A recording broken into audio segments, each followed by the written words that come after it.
Assalomu alaykum. Bugun sizlarga muhim bir yangilik haqida gapirmoqchiman.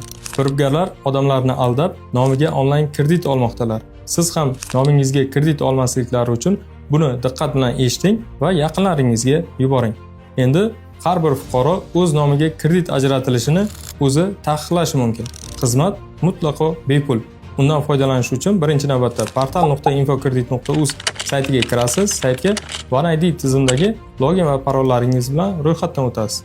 Ikkinchi, ekranning chap yuqori burchagidagi 3 nuqta tugmasini bosasiz. Ushbu menyudagi kreditga taqiq bo'limini tanlab, xizmatni faollashtirasiz. Agar keyinchalik kredit olish zarurat paydo bo'lsa, xuddi shunday amallarni yana bajarib, taqiqni o'chirasiz.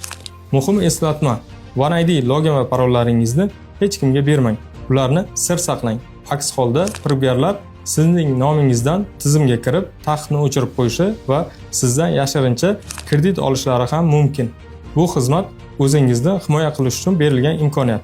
Undan foydalangan holatda xavfsizligingizni ta'minlang.